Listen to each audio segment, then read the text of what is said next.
Today,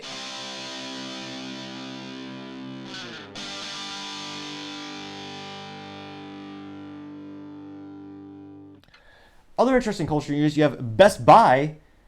It's gotten worse. It looks like they actually have segregated healthcare and racist hiring practices. So we thought it was bad, which it was morally vacuous and disgusting, that they had policies where unless you were a certain race, you couldn't get into the management trainee program, which if you're early in your career and you're trying to move out of the corporate ladder, those programs are key. That's literally a program developed to give you the training, the expertise, and the career path to get into that management position. Most businesses have this. It's how they empower the employees, how they reward them for working there. And in this case, they said, all right, you need three things. One, you had to be at the company for about a year. That makes sense. They want to make sure they get a good ROI out of you. Want to make sure you're invested in the company. They said, okay, that makes sense. Two, you have to be an employee in good standing, which just says you're not coming to work late. You're not being written up for disciplinary reasons. That makes sense too. I would have similar policies as well. And then they said you must identify as, I believe it was a Black, Pacific Islander, Hispanic, as well as one or two more, but couldn't help but notice Caucasian or white wasn't there. So there's a de facto saying you can't get in this program because you don't identify that. Granted, it's 2023, so you can identify whatever you want. So, I mean, I'm sure someone might do that, like Rachel Dolezal did famously. But it's still, morally, it's disgusting to actually put up barriers and discriminate against someone based on their race. Something they can't control. Now, it looks like there's more reporting thanks to the whistleblower as well as James O'Keefe. Now, this one actually, there's a sign in their Best Buy office.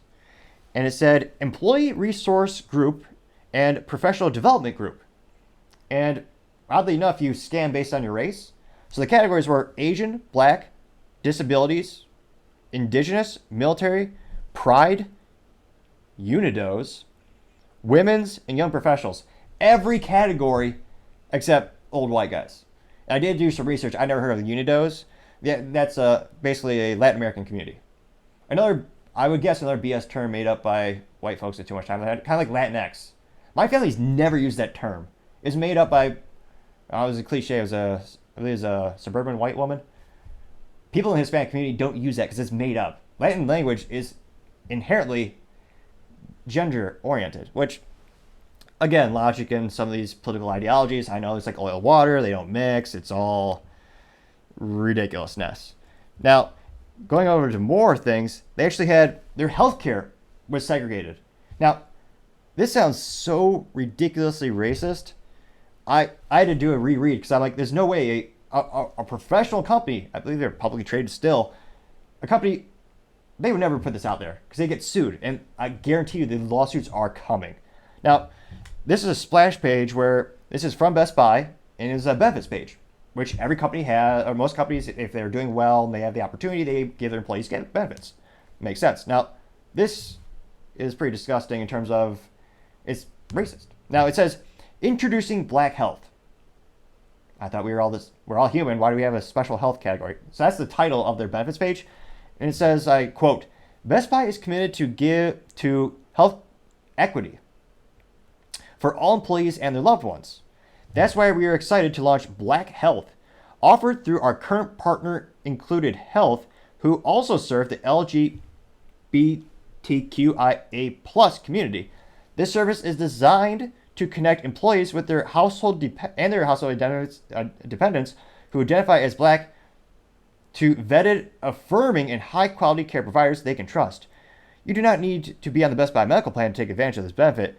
With Black Health, you will have your own dedicated care coordinator from a Black-led team to get you the care you need from their national directory of top providers, anywhere from they go out a list of different types of medical providers in terms of body parts and what they cover. But isn't it racist to say you're going to get you get to pick a doctor based on their race?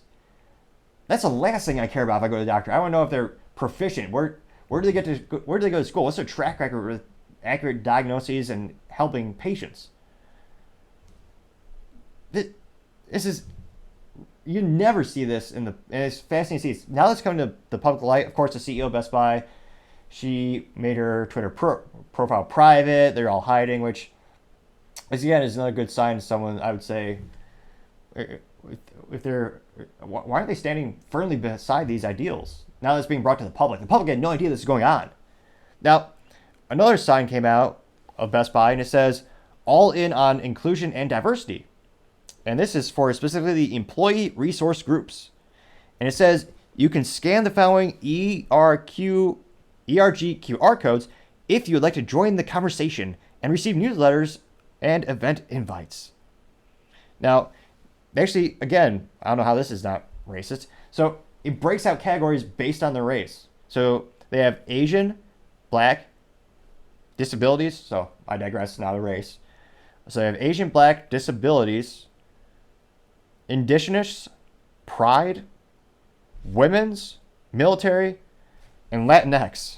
Which again, I would say is pejorative to Latin American community group because again, we don't use those terms. It's a made up BS term. It's one of those ridiculous things that just shows how narcissistic some people are, where they think they have to redefine your whole language and culture. Ridiculous beyond all belief. So all these things are coming out. And will there be a Best Buy boycott? Let me know in the comments, do you think there's going to be a similar reaction to Bud Light and Target where people are going to shop at Best Buy less because of these racist policies? I think it'll take a long-term fiscal impact on the company in terms of a lot of people will go to Best Buy, every day, like Target. They have groceries, so people will actually shop there either weekly or bi-weekly, where you can see a sales delta pretty quick if there is a boycott. Best Buy, granted, I feel bad anyone had to step in there in the past years. I'm ashamed to say I had to go. I went there and made the mistake of trying to get an HDMI cable in the past 12 months because mine broke, and they didn't have one in stock, which is the most pathetic thing. If you're an electronics store and you have an HDMI cable, your one job as a physical store is to have inventory. And subsequently, I just went to Walmart because, they have pretty darn near everything at Walmart. And for, last minute, if you're in a pinch, they have the cables you need. So I can't fathom. There's so many options with electronics these days. Not just, great providers like Topping Technologies if you're a business and need some IT help. We also do hardware as well. But in terms of like consumers, everyday folks who just want like a laptop or a washer and dryer, I mean, Walmart has that too. Amazon is out there. Micro Center is out there. There are a lot of options for electronic needs. Apple has their own Apple stores. I know that's part of Best Buy. Microsoft has their own Microsoft store, which they actually pay to be inside Best Buy for that privilege. And I believe they also legally, they maintain the displays and all that kind of stuff. But there's very few compelling reasons to go to a Best Buy. I would argue the only compelling reason is if they have physical inventory right there, which again, Walmart has too. So I can't fathom a real reason to go there anymore. Perhaps that's why they attempted to pivot to healthcare technologies throughout the years and try to find a different path. Let me know in the comment section. Do you think, will you go to Best Buy again after this? Of course, they haven't even mentioned an apology or saying we did something wrong. I doubt they will. And then at the end of the day, I think they're going to be sued. And there's going to be a lot of litigious actions around this. Unfortunately, that's sometimes what people have to do to get companies to change. Will they? We'll see, but time shall tell. Thank you again, everyone, for taking the time to tune in. If you could do us a favor, click that subscribe button. I'd greatly appreciate it. We're trying to get to 3,000 subscribers by the end of the month. Also, don't forget to take the time to like and comment. Your feedback is also greatly appreciated. It makes the videos better and better, as the feedback makes a critique of everything from the content to the visuals of the increasing better and better. Also, don't forget to tell your family, tell your friends, tell your coworkers, heck, tell your enemies, tell anyone and everyone. Just stay safe and fight the good fight.